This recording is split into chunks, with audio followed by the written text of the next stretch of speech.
all the way through to Genesis chapter 32, verse 21. Last time we discussed Jacob growing in numbers, the fact that he made a deal with Laban to keep all the speckled and spotted goats and sheep. Meanwhile, he was building his numbers. We also discussed Leah and Rachel's rivalry between each other and their children, and how Leah had several sons, and Rachel struggled to have one. So now we're going to pick up in Genesis chapter 31.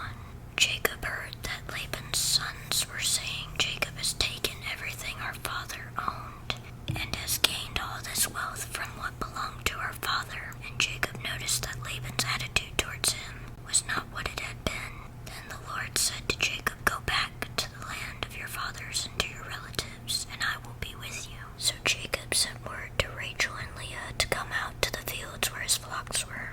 He said to them, "I see that your father's attitude towards me is not what it was before, but the God of my father has been with me. You know that I've worked for your father with all my strength, yet your father has cheated me by changing my wages 10 times. However, God has not allowed him to harm me. If he said the speckled ones will be your wages, then all the flocks gave birth to speckled young. And if he said the streaked ones will be your wages, then all the flocks bore streaked young. So God has taken away your father's livestock and has given them to me. In breeding season I once had a dream in which I looked up and saw that the male goats mating with the flock were streaked, speckled, or spotted. The angel of God said to me in the dream, 'Jacob.' I answered, 'Here I am.' He said, 'Look up and see that all the male goats mating with the flock are streaked, speckled, or spotted. For I have seen all that Laban has been doing to you.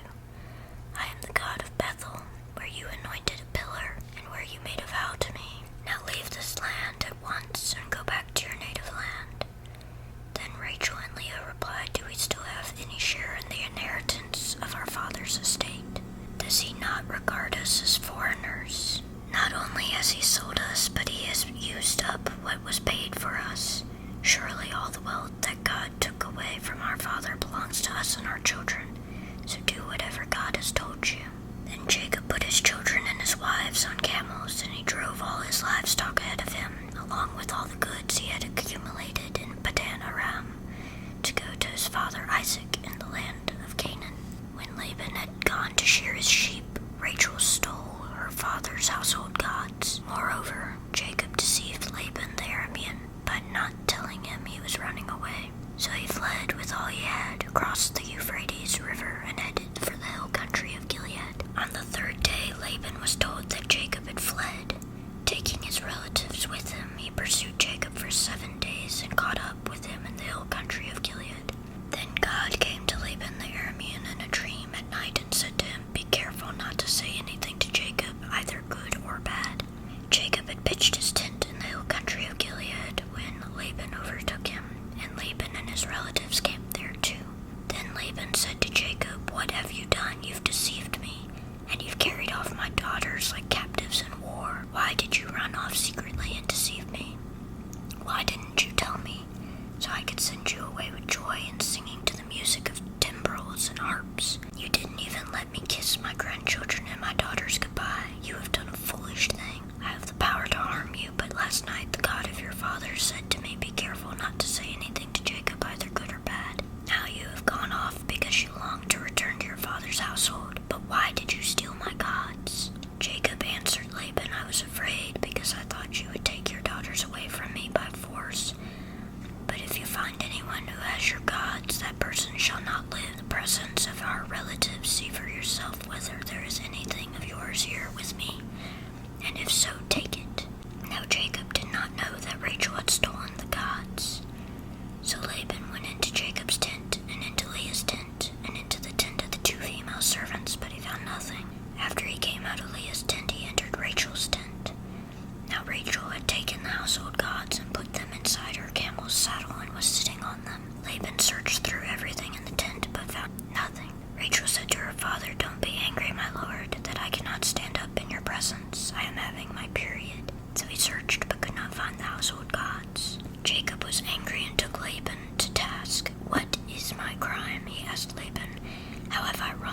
would you hunt me down now that you have searched through all my goods? What have you found that belongs to your household? Put it here in front of your relatives and mine, and let them judge between the two of us.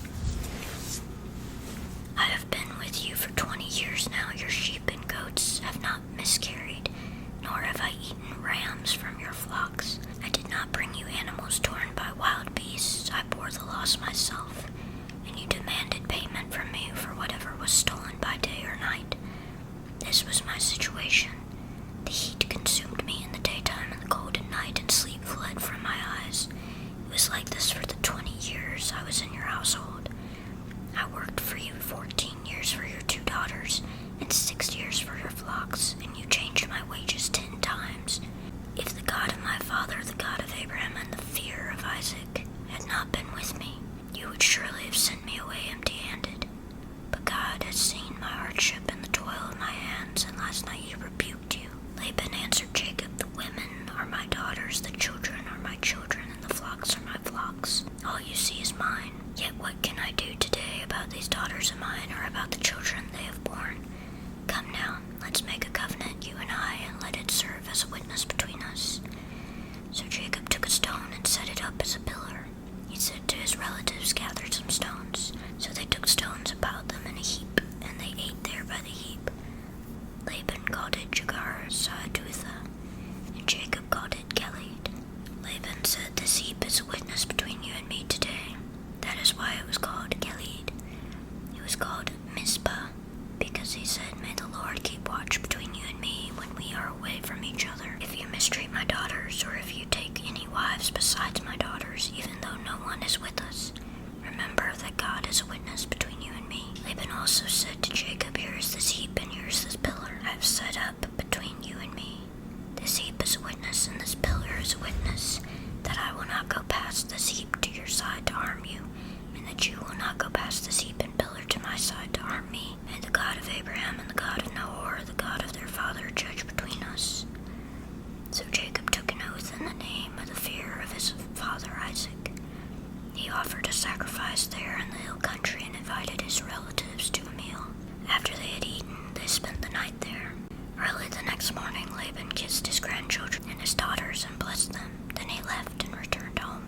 Jacob also went on his way, and the angels of God met him. When Jacob saw them, he said, this is the camp of God. So he named that place Mahanaim. Jacob sent messengers ahead of him to his brother Esau in the land of Seir, the country of Edom.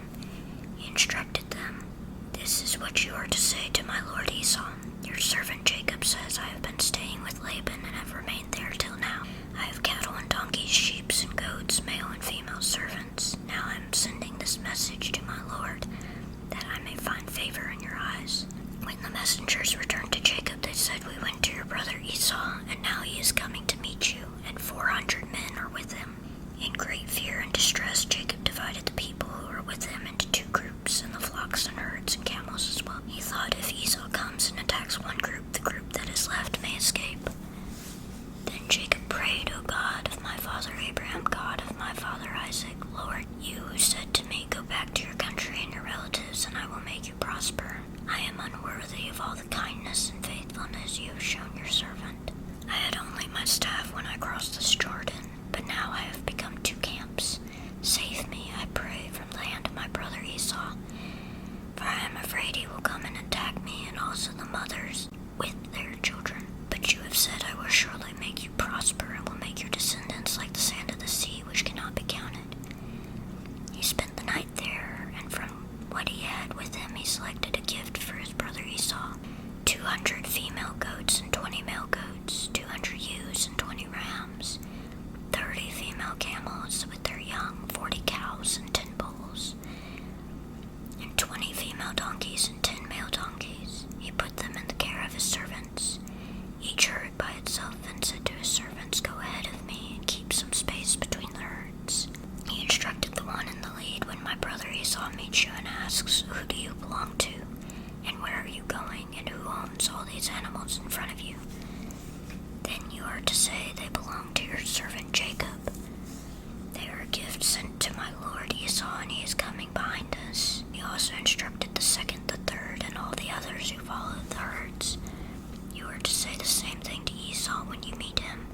be sure to say, your servant Jacob is coming behind us. For he thought, I will pacify him with these gifts I am sending on ahead. Later, when I see him, perhaps he will receive me. So Jacob's gifts went on ahead of him, but he himself spent the night in the camp. And we're going to stop there at Genesis chapter 32, verse 21. So going back to the beginning of this passage, we get some parts of the story that were kind of glossed over last time.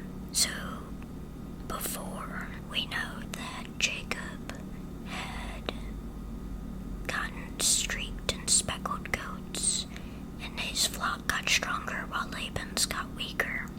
Now we see the behind the scenes of that. We see that God was working behind the scenes. He gave Jacob the information to know, hey, select the streaked and spotted ones. But we also see that Jacob was mistreated by Laban. And I think from this passage we can see a characteristic of God, that he is a just God, and that he doesn't like it when people are mistreated or when others are mistreating others. He stands up for those who are being oppressed. And I think that's an awesome characteristic to see. We'll see that again later. But I think that's something we can learn from God in this passage. And so after 20 years of working under Laban in harsh conditions, we see Jacob's finally had enough and he wants to go home to his father Isaac. But you can see, if you had heard that your father-in-law didn't really like you at that point in time, I don't think you would want to kind of say, hey, I'm leaving, bye. You probably would want to run away from all that so as to not get in a war. Because at this point, both camps are pretty big. Jacob's camp and Laban's camp. So probably a good idea to not start a war. But we see that Laban figures this out and decides to pursue Jacob. And something that we see on Rachel's part is that she steals her father's household gods. So there's many interesting things about that just right in and of itself. One, Laban, we saw earlier, received divination from God saying, hey, I'm blessing you through Jacob because Jacob's there. And yet Laban still believed in these gods, which I find interesting because Rebecca was related to Laban. Isaac and Rebecca were cousins. So what's interesting to me about this is that there are parts of Abraham's family that don't believe in God. So Abraham must have been a Gentile at first. So I find that interesting that going back through the family, we see that some of the family believes in God, some of them don't. The second part that's interesting is that Rachel stole these gods from her father. And there's not really a reason given as to why she stole these gods. Part of me thinks it was kind of a way to get at her dad, because the gods meant a lot to him, obviously, because he came searching for them. And we see that Rachel and Leah don't really have great opinions of their father. They say to Jacob, does he not regard us as foreigners? And they feel like he sold them to Jacob. So I guess that would be my thought, was that she stole the gods to get at her father. Another thought on Laban is that this passage in and of itself proves that seeing is not always believing. God appears to Laban, and yet Laban doesn't convert. Laban still holds on to his gods. He might acknowledge that God exists because God talked to him, but he doesn't follow God. So I think in that passage it reaffirms that we ourselves have to make a choice. So we see Jacob is very upset with Laban for accusing him of stealing, even though his wife did steal. His favorite wife actually stole. And he says that they're gonna kill whoever stole. Gets Jacob is so sure that no one stole. So this is a be careful of what you say, because you may not know the whole truth of your words. Actually, later on in the Bible, we'll see this happen to another person. He swears an oath to God, saying that he would kill the first person he saw coming over the bridge, and it ended up being his daughter. And so he ate his words there, so be careful what you say, because they might come back to bite you. But in this instance, that doesn't happen per se. Rachel ends up living, and we see that Laban goes on his merry way, making a vow between Jacob and himself, saying that he wouldn't come and harm Jacob, and Jacob wouldn't come and harm him, which I thought was good. No war, peace. But they give this place a lot of different names. Apparently, these names are just different languages. So we see that Laban calls it Jagar Sahadutha. Jacob calls it Gilead. So the Aramaic Jagar Sahadutha and the Hebrew Gilead both mean witness heap, but they also call this place Mitzpah, which means watchtower. So a lot of different names going around. I'm sure I butchered the pronunciation of those, but I'm trying. But that's why it has so many names, is because two different languages, Aramaic and Hebrew, but also just two different types of names. So we had a witness heap and a watchtower. So they set up a heap of rocks and a column. And part of me wonders why they did that, because one would think that a pile of rocks would fall down eventually, but apparently not. And this is a common theme throughout the Bible, is people will stack stones on top of each other as a memory that helps them remember either what God has done for them, or just remember an oath they made. Like we'll see later on in Joshua, Joshua commands the 12 tribes of Israel to build an altar to the Lord, to remember God helping the Israelites to cross the Jordan River. We'll get into that later, but I believe that's another instance of them stacking stones to remember something by. So this is common occurrence. So then we get to Jacob's made peace with Laban, but as we know, there's another relative that he hasn't quite made peace with. Last we had heard of Esau. Esau was trying to kill Jacob because he had stolen his birthright and his blessings. So now Jacob's really concerned, and I don't blame him about seeing Esau again, because Esau stayed there with Isaac and Rebekah. So it would be a little frightening if your brother still wanted to kill you and you just didn't know. So Jacob does a smart thing, and he prepares this large gift, and what he does is he breaks it up so that it appears like multiple gifts. But he also is thinking military strategy, so not only is he trying to appease Esau with these gifts, but he hears that Esau has 400 men with him. Usually that's a bad sign, especially if your brother was trying to kill you before.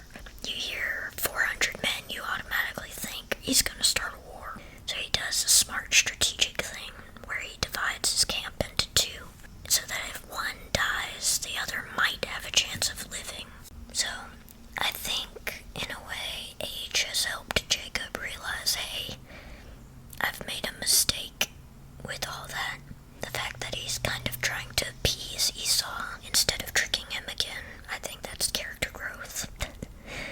So I thought that was good. But I can't imagine what's going through Jacob's head that night before he sees Esau, thinking that that might be his last night alive. Just an interesting concept.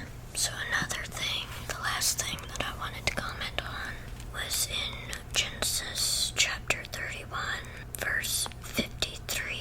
At the end of it, it says, "So Jacob took an oath in the name of the fear of his father Isaac." So when they're talking about the fear of his father Isaac, notice fear is capitalized. So fear could be referring to God. But I also want to clarify, fear is not like actual, like, I'm scared fear. A lot of the times the Bible uses the word fear as a synonym with respect. So when they say fear the Lord, they don't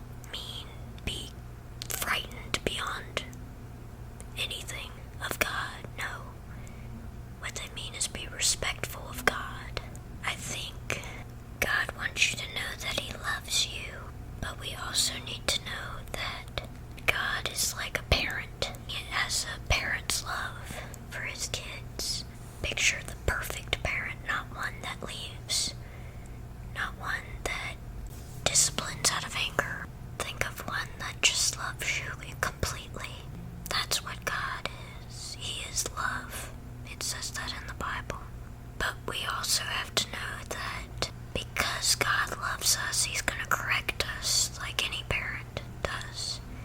Because they love you. A good parent isn't going to let you get away with walking out into the middle of the road while a car is coming. That's not what good parents do. Good parents take their kid back away from the car that's coming. So God's going to correct us. And we need to listen to His correction.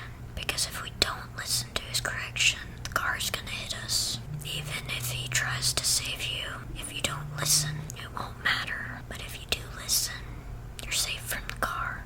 I guess that's my best way of explaining it. So, if He's speaking to you, listen. Even though it's really hard sometimes to figure out if He is speaking to you. And in those moments when you can't really discern what He's trying to say, I know I have a lot of trouble with that sometimes. Pray. We see here that Jacob prays to God. I think prayer in any instance is a good thing. We see here Jacob prays when he's afraid. He's honest with God. You can't lie to God because, He's all-knowing. If you're truly scared, be honest about it. And I can relate to Jacob here. He's talking. He's like, I'm scared. Even though you've promised that you're going to take care of me, that you're going to make me prosper, I'm still scared. And I can relate to that. So this is proof that humans have been afraid for a long